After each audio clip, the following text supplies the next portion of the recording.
प्रतापगढ़ बहुत ही खुशहाल राज्य था, क्योंकि वहां का राजा रतन सिंह बहुत ही दयालु और शक्तिशाली था।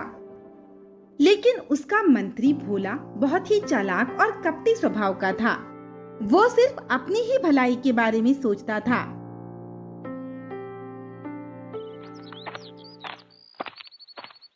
मैं मनमौजी रहूंगा अकेला, मांगू भीख भर भर थैला। महाराज, आपने इस भिखारी को देखा? लगता है ये यहाँ नया आया है। आज से पहले हमने इसे यहाँ कभी नहीं देखा। नहीं महारानी, हमने उसे नहीं देखा। हम अपने बेटे महावीर के बारे में सोच रहे थे। अगर 2 साल पहले हम उसे अपने साथ नदी किनारे ना ले जाते, वहाँ भगदड़ ना मचती, तो वो आज भी हमारे साथ होता। महाराज, महल में चोरी हो गई और चोरी का शक एक भिखारी पर है। उसे जल्दी पकड़ा जाए और राज दरबार में पेश किया जाए।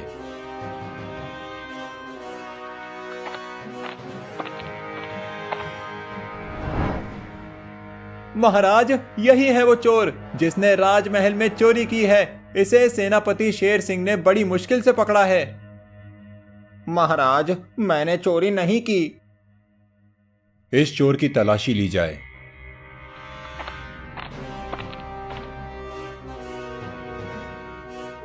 महाराज, ये रहा वो हार जो चोरी हुआ था, लेकिन चोरी हुआ बाकी का सामान इसके पास नहीं है। लगता है इसने वो सामान कहीं छुपा दिया है। महाराज, मैंने चोरी नहीं की। ये हार मेरे झोले में कहां से आया? मैंने कहीं भी कुछ भी नहीं छुपाया। एक तो चोरी करते हो और झूठ बोलते हो। तुम्हें इसकी कड़ी से कड़ी सजा मिलेगी। महाराज, हमारे राज्य के कानून के अनुसार चोरी करने वाले को पूरे 1 साल तक राज्य से बाहर रहना पड़ता है। सेनापति, इस भिखारी को राज्य की सीमा के बाहर छोड़ाओ और ध्यान रहे कि ये 1 साल तक राज्य की सीमा के अंदर ना आ सके। चोरी तो मैंने की और सजा इस भिखारी को मिली। हूं ना मैं बहुत होशियार। राजा के कहने पर सेनापति उस भिखारी को राज्य की सीमा के बाहर एक जंगल में छोड़ आता है, जहां वो भिखारी झोपड़ी बनाकर रहने लगता है। महाराज, आपकी कोई संतान नहीं है और इस राज्य के कानून के अनुसार अब आपको राज्यवंश आगे बढ़ाने के लिए किसी बालक को गोद लेकर उसे इस राज्य का राजकुमार घोषित करना होगा। और मेरे बेटे रवि से ज्यादा होशियार और काबिल कोई भी नहीं है जिसे आप गोद ले सकें। कौन कहता है कि महाराज की संतान नहीं है? उनकी एक संतान है जो इस राज्य का राजकुमार भी है। लेकिन वो उस भगदड़ में कहीं खो गया था और वो जिंदा है या नहीं, ये कोई नहीं जानता। मंत्री जी सही कह रहे हैं। अब समय आ गया है कि अब हम संतान को गोद लेकर उसे इस राज्य का राजकुमार बनाएं। वो कोई और नहीं बल्कि मंत्री भोला का बेटा रवि होगा। हम ये घोषणा करते हैं कि 2 दिन बाद हम रवि को गोद ले लेंगे। देखी मेरी होशियारी, कैसे मैंने राजकुमार को अपने रास्ते से हटा दिया और अपने बेटे को इस राज्य का राजकुमार बना दिया। उसके अगले दिन वो भिखारी फल तोड़ने के लिए जंगल के अंदर जाता है। तभी उसे किसी के रोने की आवाज सुनाई देती है और वो उस आवाज का पीछा करते हुए गुफा के अंदर पहुंच जाता है।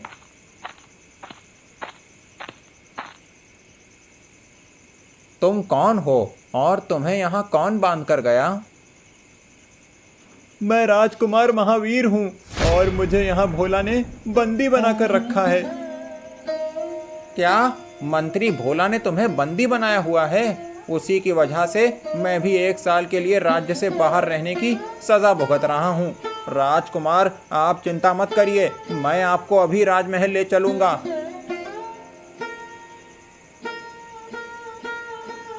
मंत्री भोला ने मुझे झूठे इल्जाम में क्यों फंसाया? उसे ऐसा करके क्या फायदा हो सकता है? और तो और उसने राजकुमार को भी यहाँ बंदी बनाकर रखा है। जरूर वो कोई बड़ा षड्यंत्र रच रहा है। मुझे उसके षड्यंत्र को नाकाम करना होगा। सबसे पहले ये पता लगाना होगा कि वो क्या चाहता है। इसीलिए अभी राजकुमार को महाराज के पास ले जाना सही नहीं होगा।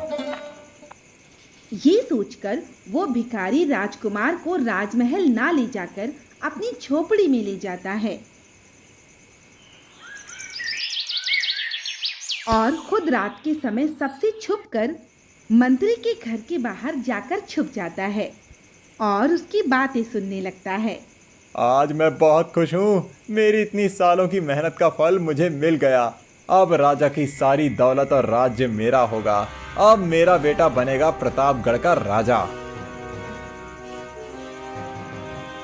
हाँ पिताजी, अब मैं बताऊंगा कि अच्छा राजा कैसे बना जाता है। अभी सब्र करो मेरे बेटे। अभी तुम सिर्फ राजकुमार बनोगे, जिसमें अभी पूरी रात बाकी है। उसके बाद शुरू होगा मेरा असली खेल। हम दोनों मिलकर राजा और रानी को अपने रास्ते से हटा देंगे और फिर बनेंगे इस राज्य के राजा। तो ये है इस मंत्री की चाल। मुझे ये बात राजा जी को जाकर बतानी चाहिए। नहीं, अगर मैं राजा जी के पास गया तो वो मुझे बंदी बना लेंगे। मुझे सेनापति के पास जाना चाहिए।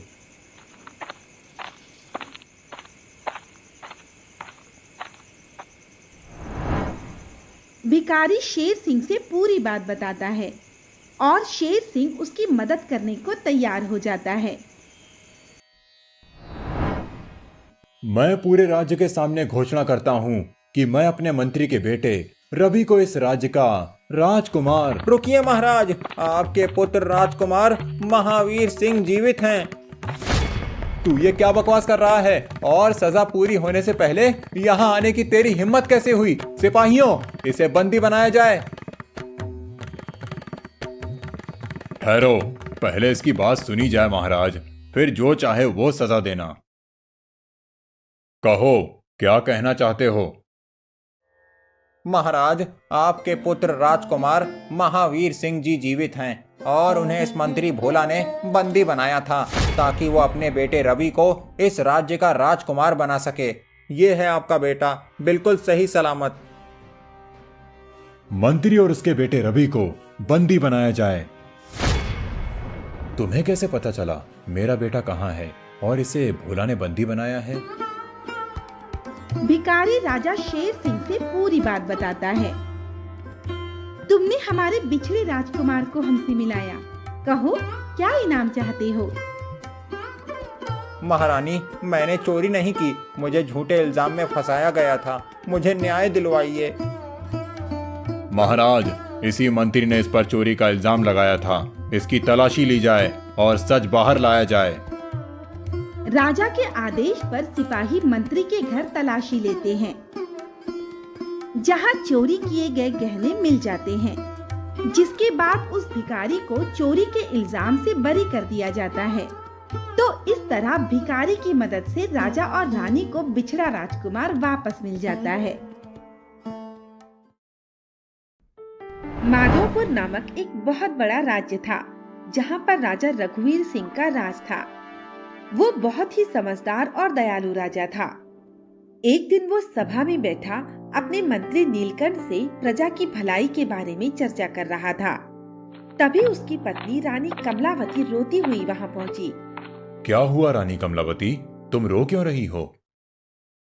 महाराज, मेरे गहने चोरी हो गए। हमारे राज्य में किसकी इतनी हिम्मत जो हमारी रानी के गहने चोरी करे? मंत्री जी, तुरंत उस चोर को ढूंढा जाए और उसे कड़ी से कड़ी सजा दी जाए ताकि फिर से कोई दोबारा हमारे राज्य में चोरी करने की हिम्मत न करे। राजा के आदेश पर मंत्री तुरंत ही उस चोर को ढूंढने निकल जाता है। मंत्री पूरे राज्य में ढूंढता है, लेकिन वो चोर उसे कहीं नहीं मिलता। मंत्री हार मानकर वापस राजा के पास जाता है।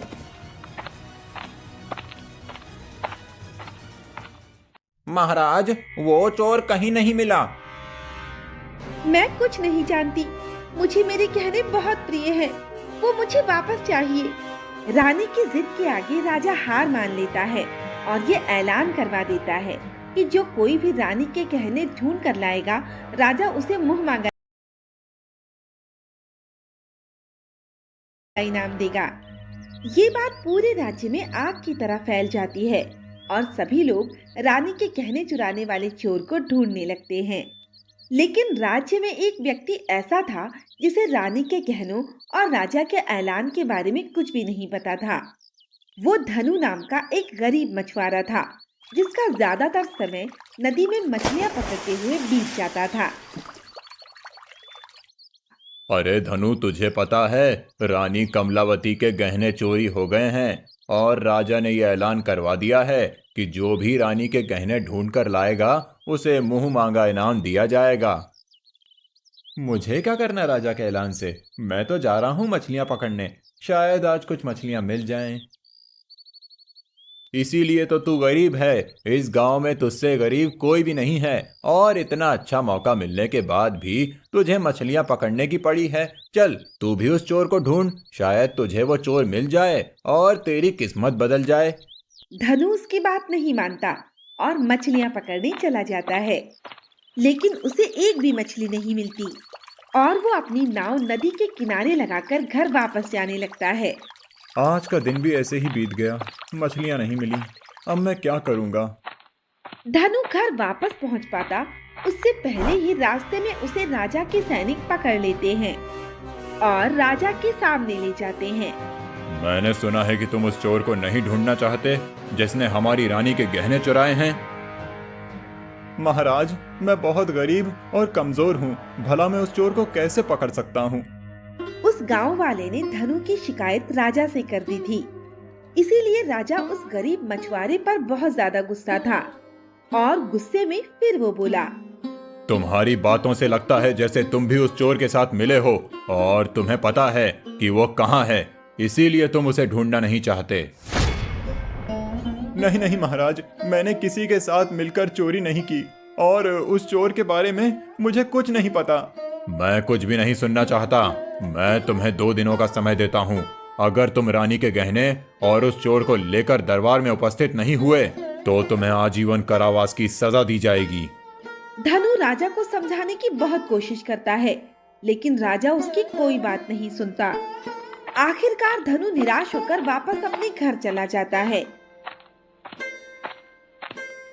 और बैठे बैठे सोचता है, क्या करूं? कहां ढूंढूं उस चोर को? अगर गहने वापस नहीं मिले तो महाराज मुझे आजीवन कारावास की सजा देंगे। अब मेरा क्या होगा? तभी उसके घर मंत्री नीलकंठ पहुंचता है। उसे देखकर धनु घबरा जाता है। मंत्री जी, मैं उस चोर को नहीं जानता और मैंने गहने भी नहीं चुराए। मैं ये बात जानता हूँ कि तुमने चोरी नहीं की, इसीलिए मैं तुम्हारी मदद करने आया हूँ। नीलकंठ धनु के कान में एक तरकीब बताता है।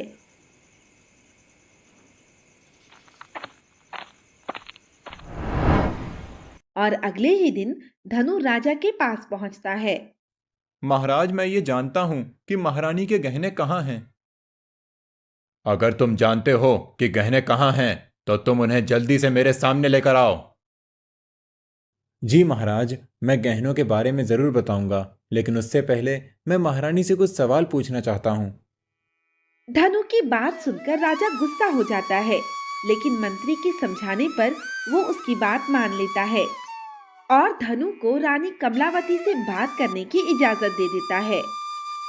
महारानी, आपने पिछली बार अपने गहने कब पहने थे और उन्हें उतारकर कहाँ रखा था? मैं पिछली बार अपने गहने पहनकर अपनी सहेलियों के साथ नदी में नहाने गई थी और इसके बाद मेरे गहने चोरी हो गए।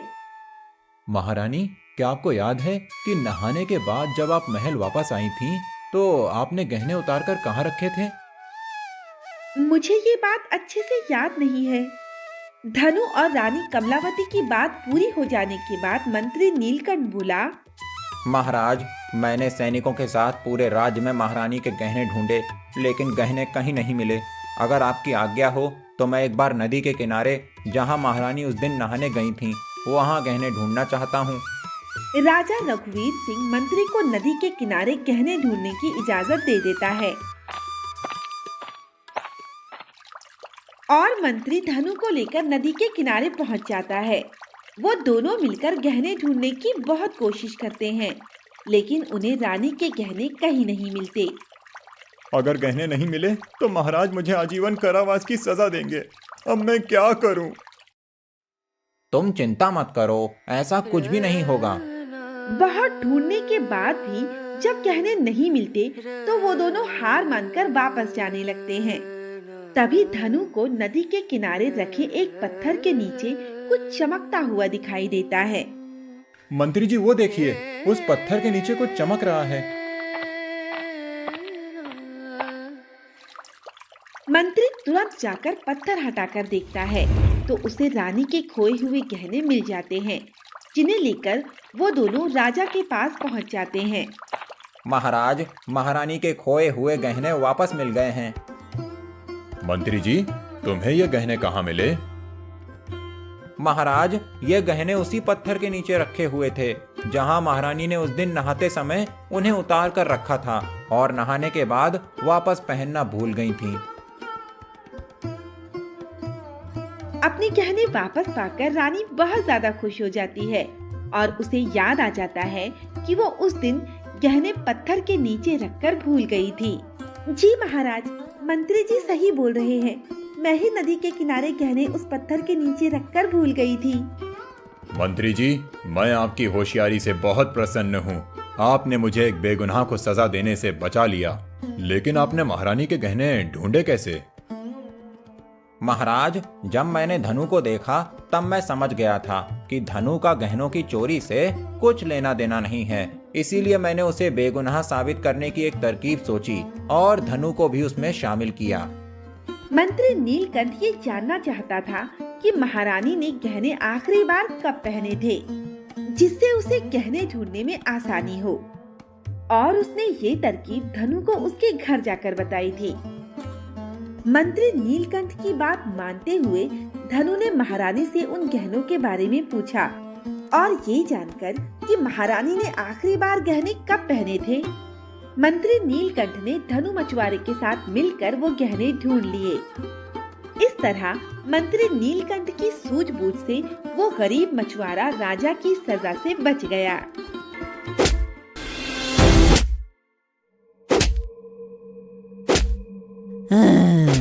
इतना सारा काम तो मैंने कर ही लिया है, तो अब क्यों न मैं चुपचाप यहाँ से निकल जाऊं।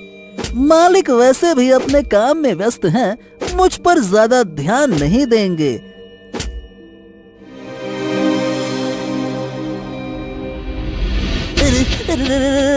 क्यों रे बेटे गधे, कहाँ खिसक रिया था?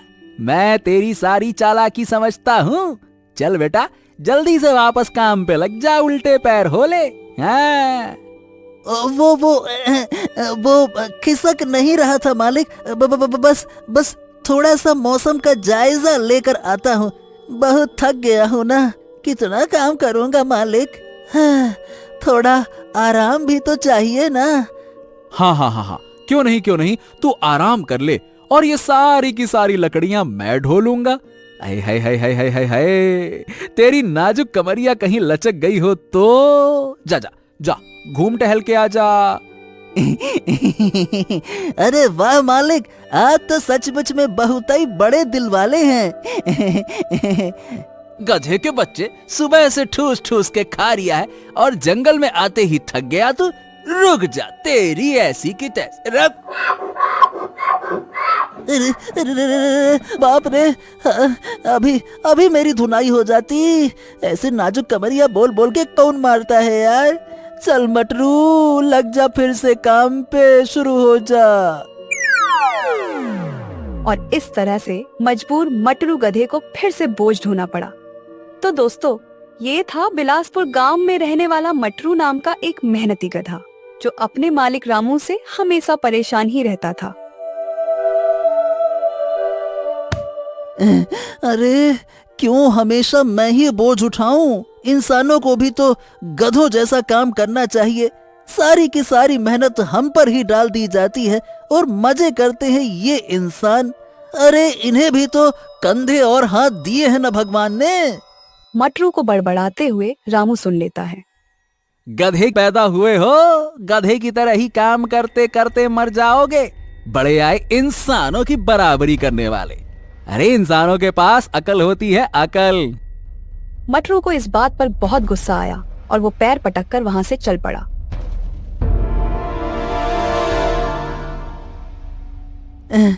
ओफो, गुस्से में मैं घर छोड़ के तो आ गया, पर मैं जाऊंगा कहाँ? हाँ। चलते चलते मटरू एक घने जंगल के बीचों बीच पहुंच चुका था। अरे ये तो घना जंगल है। इंसानों ने बस अपने लिए ही सुंदर सुंदर घर बना रखे हैं, बाकी हम सारे के सारे गधे यहाँ वहाँ मारे मारे फिरते हैं। हमारी तो किसी को पड़ी ही नहीं है। बस इनका काम करो और मर जाओ। बदले में हमें मिलता क्या है? बस 2 वक्त का रूखा सूखा खाना। अरे खुद तो घी मलाई खाते हैं और हमारे सामने डाल देते हैं बस चने। फेंक दिया ऐसे, लो खाओ। अरे अरे अरे अरे ये अंधों की तरह बीच रास्ते में क्यों खड़े हो? अरे अब हटोगे भी या फिर मुंह दिखाई दूं? अरे हटो। बड़े परेशान नजर आ रहे हो बच्चा, क्या बात है? अरे तुम कौन हो और मेरा हाल जानकर करोगे क्या? तुम सभी इंसान एक जैसे होते हो, एक जैसे। मेरा दर्द समझोगे क्या? नहीं ना, तो हटो और जाने दो मुझे। बच्चा, लोग मुझे उलट बासी बाबा के नाम से जानते हैं। तुम अपनी पीड़ा हमें बताओ ताकि हम तुम्हारी मदद कर सकें। ओ हो, तो आप वही प्रसिद्ध बाबा है ना जो सब उल्टा पुल्टा कर देते हैं? अरे आप ये कैसे साधना कर रहे हैं बाबा? ये तो बड़ा ही विचित्र तरीका है। हाँ हाँ, यही तो हमारी खासियत है बच्चे। खैर, तू अपनी परेशानी बता, तेरी क्या परेशानी है? बाबा के पूछने पर मटरू ने अपनी सारी व्यथा कह सुनाई। अब बाबा ठहरे मजाकिया स्वभाव के। वो तो लोगों की अजीबोगरीब इच्छाएं पूरी करने में माहिर थे। वो मजाक के मूड में मटरू से बोले, तो क्यों ना इस नाइंसाफी का इलाज किया जाए और इंसानों को गधा और गधों को इंसान बना दिया जाए। ये सुनकर तो मटरू बहुत खुश हो गया, लेकिन उसे बाबा की बात पर पूरी तरह से यकीन नहीं हो रहा था। मटरू कुछ सोचकर बाबा से पूछता है, अरे वाह, क्या क्या ऐसा भी हो सकता है? तो फिर बाबा ये दुनिया उल्टी कर ही दो। अब तो इंसान गधे बने और गधे इंसान। अरे वाह वाह वाह वाह वाह वाह। बाबा ने मूंछों पर ताव दिया और कहा, तथास्तु। कल सुबह का सूरज उगते ही दुनिया उलट पलट हो जाएगी। मटरू बड़ी उम्मीदों के साथ वापस घर गया। उसके घर पहुंचते ही मालिक ने उसे ताना मारा, अबे गधे, जब तेरा कहीं ठिकाना ही नहीं है तो घर से भाग के जाता ही क्यों है रे? मटरू को मालिक के ये वचन अच्छे नहीं लगे, लेकिन उसे कल दुनिया उल्टी पलटी होने की इतनी खुशी थी कि उसने मालिक की बात पर ध्यान ही नहीं दिया। बोलो बोलो, एक और दिन तुम्हारे पास है, चाहे जो बोलो। अब कल से तो मैं मालिक हो जाऊंगा। फिर देखना, ऐसी खबर लूंगा ना कि यही सब सोचते हुए कब मटरू की आंख लग गई उसे पता ही नहीं चला। अगली सुबह जब मटरू की नींद खुलती है तो वो देखता है कि अब वो इंसान बन गया है। अरे अरे वाह भाई, अरे अरे वाह भाई, वाह वाह वाह वाह वाह। ये हुई ना बात, अब पलटेगी मेरी किस्मत। अब आएगा ना मजा, अब मैं हूँ मालिक। मटरू की खुशी का तो कोई ठिकाना ही नहीं था, लेकिन असली मजा तो तब आया जब उसने देखा कि गांव के सारे इंसान गधों में बदल गए हैं। सामने रामू काका गधा बनकर खड़ा था और उसकी पीठ पर लकड़ी लदी थी। क्या नजारा है! आंखों को जैसे ठंडक मिली और जी भर के देख लूं। हाँ, अब तुम लोग उठाओगे बोझा और हम करेंगे राज। अब भुगतो। मटरू ताव में आगे बढ़ा और सारे गांव में वही नजारा था। हर एक गधा इंसान बनकर हुक्म चला रहा था और सब इंसान बोझा ढो रहे थे। हाँ, लगता है कि अब हमारा अच्छा वक्त चालू हो गया है। अब कोई भी गधा कभी भी दुखी नहीं होगा। सारे के सारे गधे करेंगे ऐश, ऐसे ही खुशी खुशी अपना जीवन जिएंगे। हाँ अब आएगा ना असली मजा। हाँ। मटरू को जैसा लगा था वैसा ज्यादा दिन तक चला नहीं, क्योंकि इंसानों को गधे बने हुए अब भी ज्यादा समय भी नहीं हुआ था कि उन्होंने काम चोरी शुरू कर दी।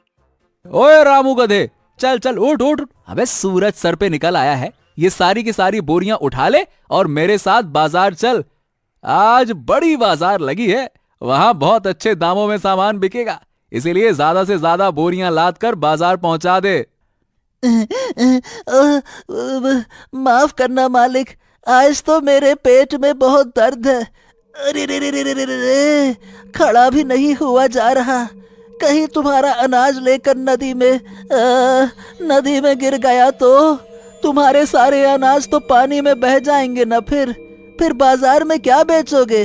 इससे अच्छा है कि आज आराम ही कर ले, कम से कम तुम्हारी अनाज तो सुरक्षित रहेगा। इतना कहकर रामू गधा दूसरी तरफ मुंह करके सो गया। अब मटरू को बहुत गुस्सा आया। गुस्से में मटरू को यह भी एहसास हुआ कि उसे बहुत भूख लगी थी। जरा रसोई में जाकर देखता हूँ कि खाने में क्या क्या है। अब इंसान बना हूं तो जरा अलग अलग जायके तो चख लूं। जब मैं गधा था तो ये मालिक रोज रोज बहुत अच्छा खाना बना के खाता था, बड़ी अच्छी खुशबू आती थी और मैं बस सूंघता रहता था। आज सूंघूंगा नहीं, आज खाऊंगा, वो भी दबा के। मटरू अच्छे खाने के ख्वाब देखते हुए रसोई में गया, लेकिन जाहिर सी बात है कि सारा सामान कच्चा रखा हुआ था और बिना पकाए भला स्वादिष्ट भोजन कैसे मिलता। ओफो, अब मुझे ये इंसानों की तरह खाना बनाना तो आता भी नहीं है। अब क्या करूं? बहुत देर यहाँ वहाँ हाथ मारने के बाद मटरू टोकरी में पड़ी गाजर उठाई और कच्चा ही चबाने लगा। ये भी कोई खाना हुआ? छी छी छी छी छी छी, ये कच्ची गाजर तो मैं रोज ही चबाता था। हद हो गई, इंसान बनके भी कच्ची गाजर ही खाऊं? क्या फायदा हुआ ऐसे इंसान बनकर। 1-2 दिन और बीते और अब तक मटरू उसी कच्चे खाने पर गुजारा कर रहा था। जब जब वो रामू गधे से कोई काम बताता तो रामू अपना पुराना इंसानी दिमाग लगाकर एक से बढ़कर एक बहाने बनाता। अरे अरे अरे अरे अरे, अबे जब मैं गधा था तब तो इतना आराम नहीं था, मुझसे तो घिस घिस के काम करवाया जाता था। और ये रामू बस बहाने ही बनाता रहता है, दिन भर बहाने बना के आराम फरमाता है। मटरू बैठा बैठा यही सब सोच रहा था कि तभी कुछ और गधे जो अब इंसान बन चुके थे वो मटरू के पास आए। ओए मटरू, मटरू। मटरू चौंक गया कि ये गधा इंसान बनने के बाद भी ढेंचू ढेंचू क्यों कर रहा है। क्या बात है, तुम सब एक साथ यहाँ क्यों आए हो?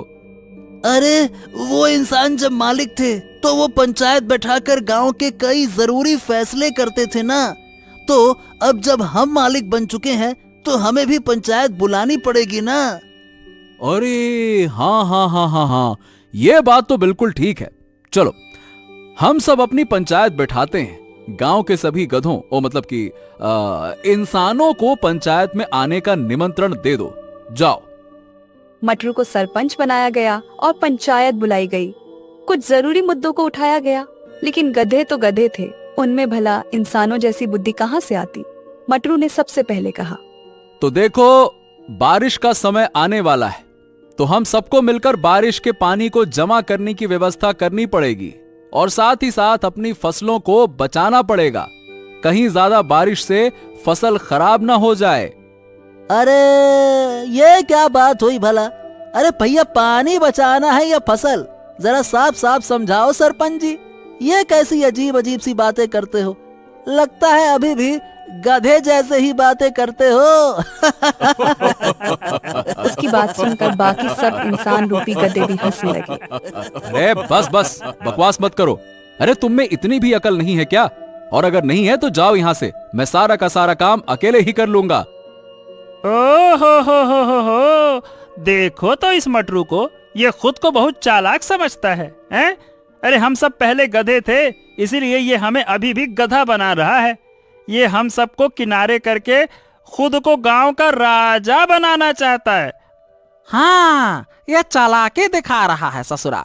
हमें भी अपनी एकता दिखानी होगी भाइयों। हम इसे राजा नहीं बनने देंगे। हाँ। ओफो, ये सब तो वाकई में मूर्ख के मूर्ख ही हैं। इन्हें समझाना ही असंभव है। ये गधे थे और गधे ही रहेंगे। मैं खुद ही चुपचाप जाता हूँ, उसी में भलाई है। मटरू के लाख कोशिश करने के बाद भी उन सब गधा बुद्धि इंसानों ने पंचायत पर ध्यान नहीं दिया और ऐसी वैसी बातें ही करते रहे। सब गधे एक साथ ढेंचू ढेंचू करने लगे और इतना शोर मचा दिया कि मटरू का वहाँ बैठना मुश्किल हो गया। अरे यहाँ इतने शोर में तो मैं पागल हो जाऊंगा। ये गधे तो वाकई में इंसान बनने के बाद भी गधे के गधे ही रह गए। अरे कितना जोर जोर से ढेंचू ढेंचू ढेंचू करते ही जा रहे हैं। अरे ऐसे भला कोई समाधान हो पाएगा क्या? बाप रे बाप, यहाँ से भागने में ही भलाई है। मटरू वहाँ से भाग खड़ा हुआ और सीधा घर जा पहुँचा। घर में रामू नहीं था। मटरू ने उसे यहाँ वहाँ ढूंढा, लेकिन वो कहीं नजर नहीं आया। अरे अब ये रामू का बच्चा कहाँ मटर गश्ती करने निकल गया। आने दो आज वापस, अच्छा सबक सिखाऊंगा। हाँ। थक हार कर मटरू अभी घर पहुंचा ही था कि फिर से कुछ इंसान उसे बुलाने आ गए। वो सब बहुत गुस्से में थे। अब क्या बात है? तुम लोग इतने गुस्से में यहाँ क्यों आए हो भाई? क्या हो गया? अरे कुछ असली इंसान जो अब गधे बन गए हैं, वो हमारे गन्ने के खेत में घुसकर गन्ने चबा रहे थे। ऐसे तो हमारा बहुत नुकसान हो जाएगा ना। तो तुम मुझे ये क्यों बता रहे हो? अरे मैं क्या कर सकता हूँ इन सब में? अरे इन सब में तुम्हारा ही कसूर है, तुम्हारा। अरे क्योंकि उन गधों का लीडर कोई और नहीं बल्कि तुम्हारा गधा रामू है। रामू, जल्दी से उसे रोको वरना हम तुम्हें छोड़ेंगे नहीं। इतने गुस्से में लोगों ने मटरू को धमकी दी कि उसके पास खेत जाने के अलावा कोई और रास्ता ही नहीं था। वो आनन फानन में खेत जा पहुंचा और वहां उसने देखा कि रामू और बाकी गधे मजे से गन्ने चबा रहे थे। अबे ओए ओए ओए रामू, रामू के बच्चे, चल घर वापस चल, चल वरना तेरी खैर नहीं।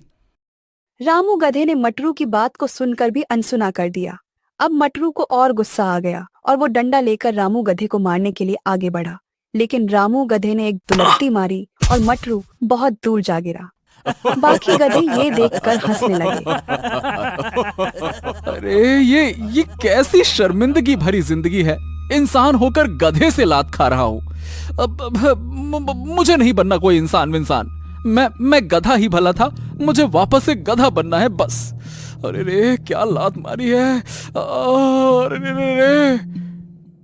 ये सोचकर मटरू सीधा भागते हुए उलट पासी बाबा के पास जा पहुंचा। उधर जंगल में बाबा एक पेड़ पर उल्टा लटके हुए थे। अरे बाबा, बाबा मेरी मदद करो, मेरी मदद करो। क्या हुआ बेटा? मजा आ रहा है ना इंसान बनने में या फिर नहीं? अरे बाबा, गधे बनकर तो ये इंसान मजे में है और इंसान बनने के बाद मेरी हालत तो और खराब हो रही है। भला ये कैसी जिंदगी है? वो गधे बनकर भी अपना इंसानी दिमाग चला रहे हैं और मैं इंसान बनकर भी गधों की तरह मजदूरी और मेहनत कर रहा हूं। फिर इन सब का फायदा ही क्या हुआ बाबा? पर तूने ही तो कहा था ना, इंसान बनना गधा बनने से ज्यादा बेहतर है। तो फिर अब क्या हो गया? तुझे अच्छा नहीं लग रहा है क्या? अरे रे, नहीं बाबा, नहीं नहीं नहीं नहीं। मैंने सीख लिया है, सब सीख ले ली है मैंने। अब आप वापस सब कुछ पहले जैसा कर दो। गधों की दुनिया इंसानों के बिना नहीं चल सकती। मुझसे बहुत बड़ी भूल हो गई, मुझसे बहुत बड़ी भूल हो गई। अब मुझे माफ कर दो ना बाबा, माफ कर दो। बाबा मटरू की हालत देखकर सब समझ गए कि उसे अपनी कमी का वाकई में एहसास हो गया है। चल बेटा, तेरा अनुभव पूरा हुआ। अब मैं दुनिया वापस से पहले जैसी कर देता हूं। ओम नमः शिवाय। बाबा, अब सब कुछ ठीक हो जाएगा ना? अब सब कुछ पहले जैसा हो गया है ना? मैं जाके देखूं ना? हाँ हाँ मटरू, अब सब कुछ पहले जैसा हो गया है। जरा एक बार देखो खुद को, तुम वापस से गधे बन चुके हो।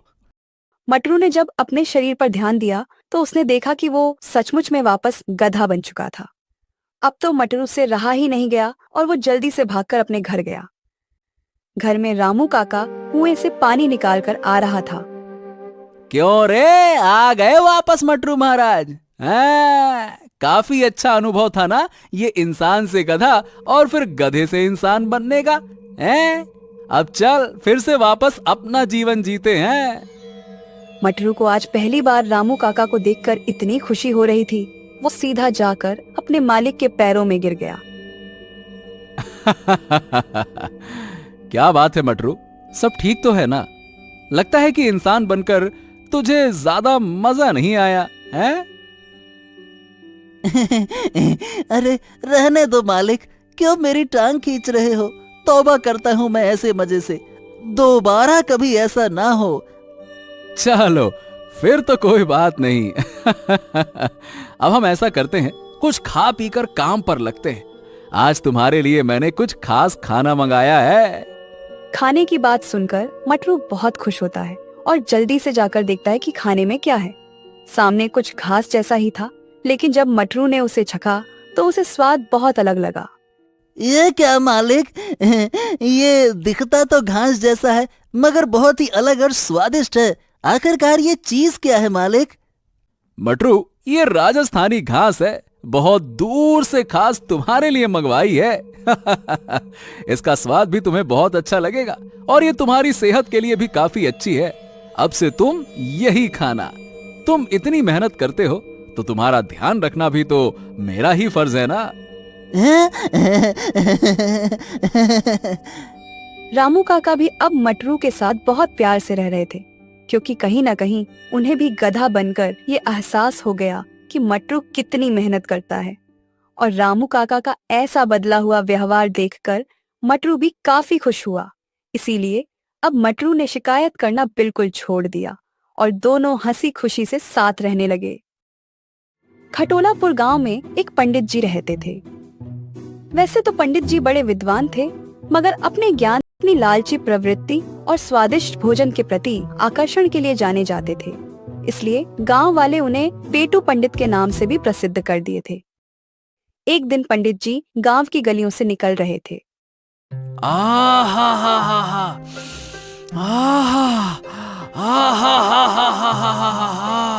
क्या खुशबू है! लगता है कि कहीं देसी घी में जलेबियां बन रही हैं। वाह वाह वाह वाह वाह वाह वाह! मगर ये खुशबू आ कहां से रही है?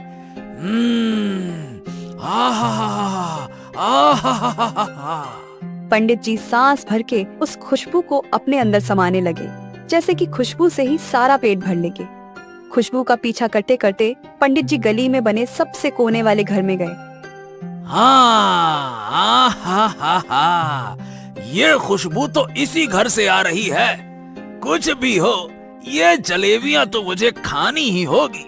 हाँ, चलो अंदर चलते हैं। पंडित जी ने कुछ सोचा नहीं और सीधा घर में घुस गए।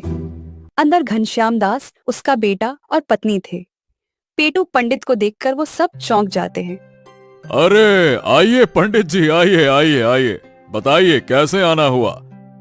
अरे अरे अरे घनश्याम दास, ये मैं क्या देख रहा हूँ? अरे तुम्हें अंदाजा भी है कि तुम कितनी लापरवाही कर रहे हो? मैं कुछ समझा नहीं, आप कहना क्या चाह रहे हैं?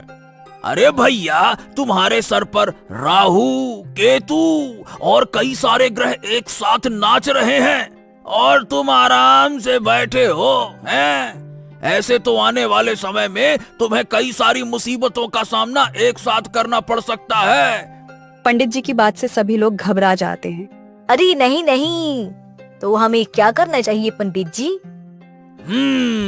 रुको रुको रुको, जरा हमें अपनी विद्या का ज्ञान तो लगाने दो। ओम नमः शिवाय, ओम नमः शिवाय, ओम नमः शिवाय। ओम नमः शिवाय, ओम नमः शिवाय। देखो, तुम्हें अपने ग्रहों को ठीक करना है तो किसी सिद्ध पंडित को मीठा खिलाना होगा। अरे वाह, ये तो बहुत अच्छा संयोग है। अभी अभी मैंने ताजी ताजी देसी घी में जलेबियां बनाई हैं। पंडित जी, मैं आपको ही खिला देती हूँ, फिर तो इनके सारे ग्रह ठीक हो जाएंगे ना? हाँ हाँ, बिल्कुल ठीक हो जाएगा। चलो चलो, अब जल्दी जल्दी करो और लाओ, जलेबियां परोसो। खाएं तुम्हारी जलेबियां और तुम्हारी सिद्धि को हम पूरा करें। लाओ। घनश्याम दास समझ जाता है कि ये सब पेटू पंडित की चाल थी। उसकी पत्नी ने जलेबियां लाकर पंडित जी को दे दी और पेट भर के खाने के बाद पंडित जी मग्न होकर अपने रास्ते चल दिए। ये तो पंडित जी के लिए रोज की ही कहानी थी। उसी गांव में एक मेहनती गधा भी रहता था जो अपनी ईमानदारी और कर्तव्य निष्ठा के लिए जाना जाता है। ओफो, सुबह से शाम हो गई है। इस मालिक ने काम करा करा के मेरी जान ही निकाल ली है और अभी तक कुछ खिलाया तक नहीं है। ऐसे तो मैं भूखा मर जाऊंगा। डेजू! गधे की आवाज सुनकर उसका मालिक आता है। अरे क्यों चीख रहा है रे बावले गधे, कितना चिल्लाता है तू। ये ले चने खा, जब देखो तब ढैंचू ढैंचू ढैंचू। अरे फिर वही चने, खाने के नाम पर बस चने डालकर चला जाता है ये आदमी। आखिर कब तक चने ही चबाता रहूंगा? नसीब में कभी स्वादिष्ट भोजन ही नहीं है। गधे ने जो भी मिला उसे खा लिया और फिर गुस्से में घर से बाहर निकल गया। अपना पेट भरने के लिए मुझे कितना संघर्ष करना पड़ता है। ये मेरा मालिक मुझे पर्याप्त खाना तक नहीं देता है और काम ऐसा लेता है जैसे मेरी जान निकाल लेगा। अब मैं इसके लिए काम नहीं करूंगा। गधा गुस्से में यहाँ वहाँ भटक ही रहा था कि तभी उसकी नजर पेटू पंडित पर पड़ती है। अरे वाह, ये तो कोई पंडित मालूम होते हैं, पर इनके कपड़े तो वैसे हैं जैसे किसी ने पराठे बेलकर तवे पे छोड़ दिया हो। खैर मुझे क्या, इन्हें पूछता हूँ कि क्या मेरे लायक कोई काम है इनके पास। वैसे भी पंडित लोग कई घरों में आते जाते हैं, कुछ तो काम मिल ही जाएगा। हाँ। अरे राम राम पंडित जी, जरा ठहरिए तो। मुझे आपसे कुछ काम था। पंडित जी गधे को देखकर हैरान होते हैं। अरे अरे अरे अरे, क्या बात है भाई, तुम्हें भला मुझसे क्या काम है, हैं? वो मैं एक बहुत ही मेहनती गधा हूँ। आप अगर चाहे तो मुझे काम पे रख सकते हैं। मैं आपके बड़ा काम आऊंगा। बदले में ज्यादा कुछ नहीं, बस मुझे अच्छा भोजन करा दीजिएगा। वैसे भी आपके कपड़े बता रहे हैं कि ये आपके लिए कोई घाटे का सौदा तो नहीं है। अरे अरे अरे, क्यों भाई, ऐसा क्या है मेरे कपड़ों में, हैं? पूरे घी में तले हुए लग रहे हैं। चुप कर। ये मेरे कपड़े मेरे विद्वान होने का प्रतीक है। बड़ा आया कहीं का। ओहो, तो क्या मैं काम को पक्का समझूं? गधे की बात सुनकर पंडित जी के दिमाग में कुछ खुराफाती ख्याल आते हैं। हाँ हाँ जरूर, क्यों नहीं। ऐसा करो, तुम कल सुबह मुझे यही मिलना। मैं तुम्हें एक काम दूंगा और तुम्हें भरपेट अच्छा भोजन भी कराऊंगा। इतना बोल पंडित जी चले जाते हैं। हाँ। अरे वाह, अब तो मेरे चने चबाने के दिन खत्म होंगे। अब कल से मुझे भी स्वादिष्ट भोजन मिलेगा। गधा ये सोचकर बहुत खुश होता है। एक और रात वो अपने मालिक के घर पर चने खाकर गुजारता है। मन ही मन वो सोच रहा था कि आज चने खाने की आखिरी रात है। अगले दिन सुबह होते ही गधा मंदिर के बाहर पहुंच जाता है। अरे वाह भाई वाह, तुम हो गधे, लेकिन नियम के बड़े पक्के हो। समय से पहले ही आ गए। जी हाँ पंडित जी, अब आप बताइए कि मुझे क्या काम करना है। पंडित जी ने मौके का फायदा उठाने का पूरा इंतजाम कर रखा था। हाँ तो गधे भाई, तुम तो इतने ताकतवर के साथ साथ समझदार भी हो। मेहनत से काम करना, और अगर सारा काम तुम अच्छे से करोगे तो मैं तुम्हें ऐसा खाना खिलाऊंगा कि महाराज भी तरस जाएं। हाँ। क्या सच? पहले वो खाना दिखाओ तो सही, मैंने कभी शाही खाना देखा भी नहीं है। गधे की बात सुनकर पंडित जी अपने झोले से एक घी लगी रोटी निकालते हैं। ये देख, घी में डूबी रोटी, और ये तो बस नमूना है बेटा। असली खाना तो सारे काम को पूरा होने के बाद मिलेगा। एकदम शाही भोजन है। आहा। जी जी, मुझे मंजूर है। तो बताइए फिर कहाँ और क्या क्या काम करना है? हाँ तो काम ये है कि तुम्हें मुझे अपने पीठ पर बिठाकर जहां मैं कहूँ वहां लेकर जाना होगा। गधे को पंडित की बात कुछ अजीब तो लगती है, मगर इस वक्त उसे खाने के चक्कर में कुछ और सोचता ही नहीं। अच्छा ठीक है पंडित जी, मैं सब कुछ करने को तैयार हूँ, लेकिन आपको मेरी वो बात तो ध्यान है ना, आपको मुझे स्वादिष्ट भोजन कराना होगा, और वो भी भर पेट। अरे हाँ हाँ हाँ, वो तुम एकदम निश्चिंत हो जाओ। चलो अब जरा काम पे लग जाओ फटाफट, चलो। इतना कहकर पंडित जी गधे के ऊपर बैठ जाते हैं। अरे बाप रे बाप रे, अरे पंडित जी आप तो बहुत भारी हैं। अरे अपने पेट में किसी सियासत का खजाना लिए बैठे हैं क्या? अरे रे रे रे रे रे रे रे पंडित जी। अरे चुप कर, ये मेरी विद्या और ज्ञान का वजन है, किसी सियासत का खजाना नहीं। अरे तो सारा ज्ञान पेट में ही जमा कर लिया है क्या? बताइए पंडित जी किधर जाना है? अरे तुम चलो, मैं तुम्हें रास्ता बताता हूँ। चलो बढ़िया, हौले हौले चलो चलो चलो। पंडित जी गधे को बाजार में नई खुली एक बड़ी ढाबे पर लेकर जाते हैं। हाँ लो,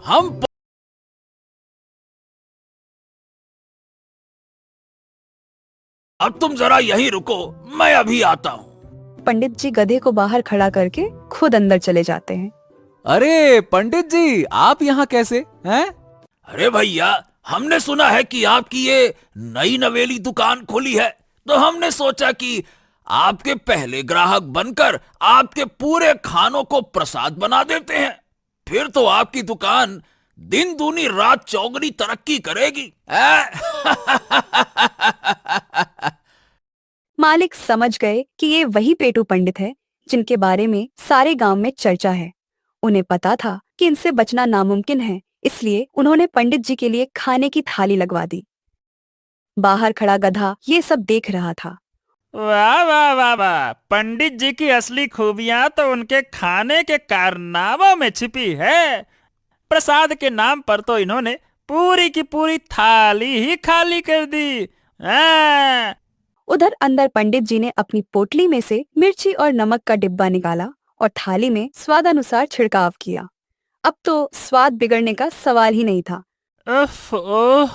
अगर मेरी भी ऐसी दावतें होती तो कैसा मजा आता, लेकिन न जाने मेरी बारी कब आएगी। पंडित जी ने पेट भर के खाया और फिर गधे के पास आकर डकार लेते हुए बोले, हरिओम हरिओम हरिओम, ओम नमः शिवाय, ओम नमः शिवाय। तो पंडित जी मेरा भोजन कहाँ है? अरे रुको तो गधे, पहले जरा हमें तो कुछ मीठा चखने दो। मीठा के बिना भोजन संपन्न नहीं होता है। इतना कहकर पंडित जी एक बार फिर से गधे पर चढ़ जाते हैं। ये पंडित जी कितने भारी हैं, मेरे तो शरीर में दर्द होने लगा और सुबह से भूखा भी हूँ। कहाँ से बैठा लिया मैंने इनको? अरे अरे क्या बड़बड़ाए जा रहे हो? कुछ कहा क्या तुमने? नहीं नहीं नहीं पंडित जी, मैं तो हूँ गधा। आप तो ये बताइए कि आगे कहाँ जाना है? हाँ लगता है कि कहीं, हाँ हाँ हाँ हाँ हाँ, आसपास मिठाई की दुकान है।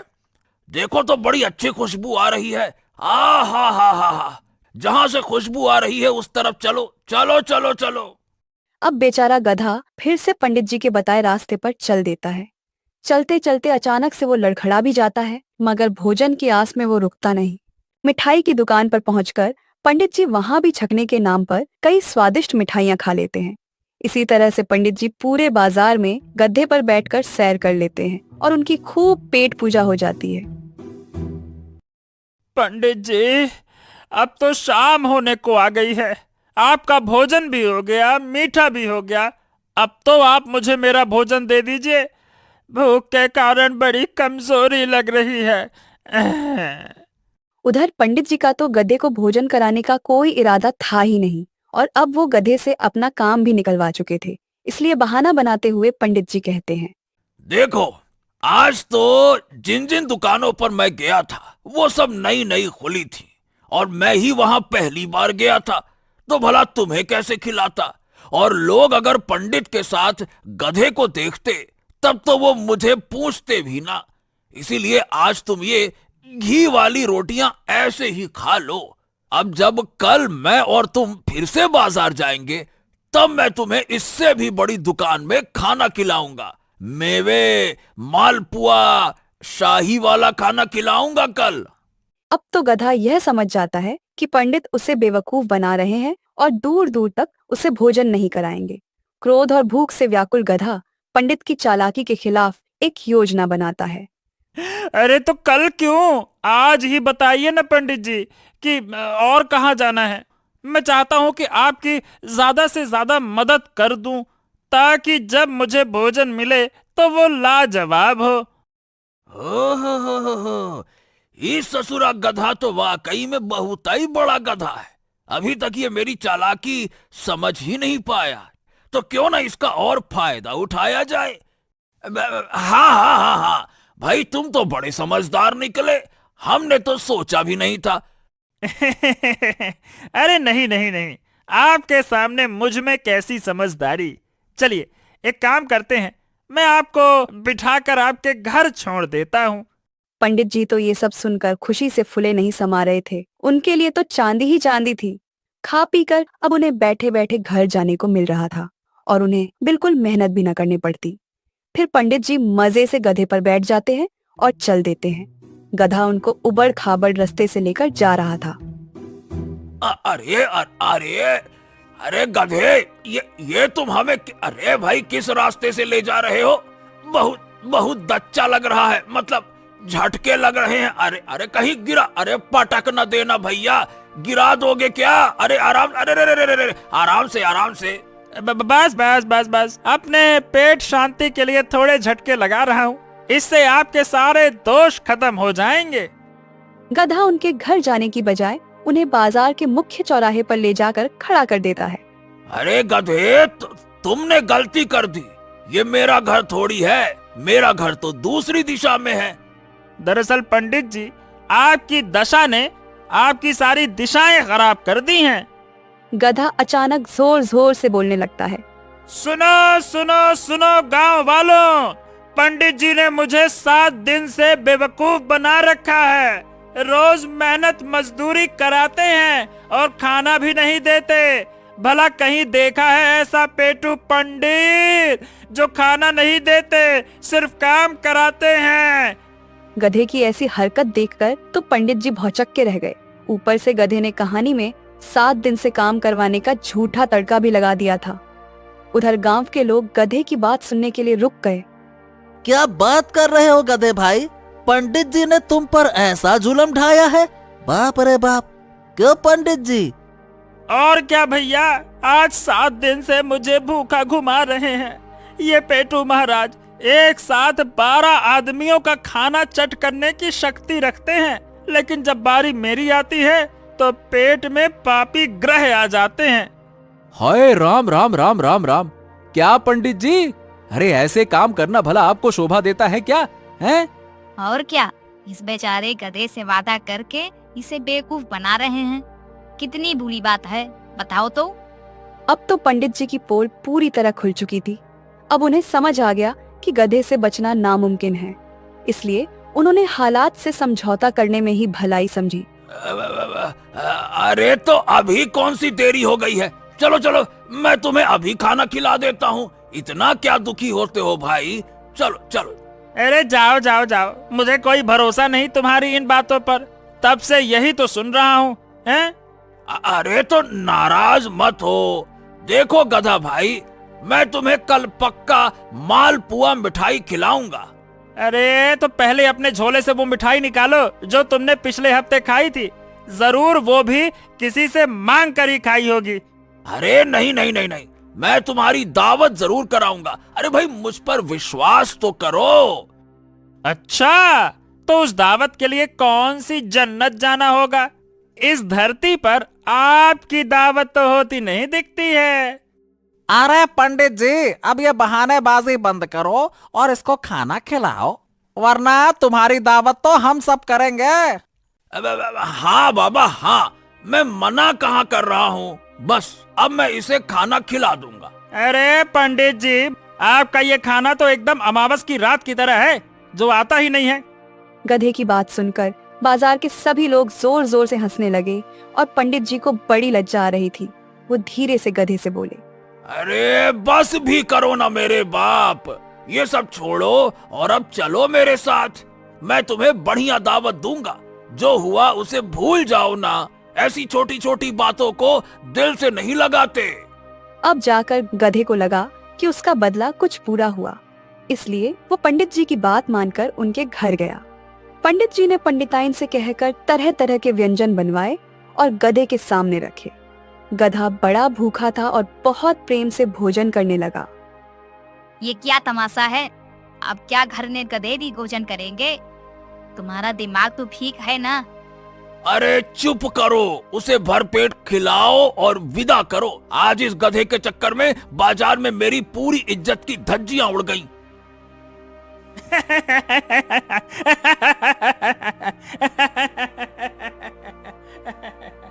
हे राम, ये गधा तो सच में मेरा बाप बन गया। अब तो मुझे खुद की ग्रह शांति करानी पड़ेगी।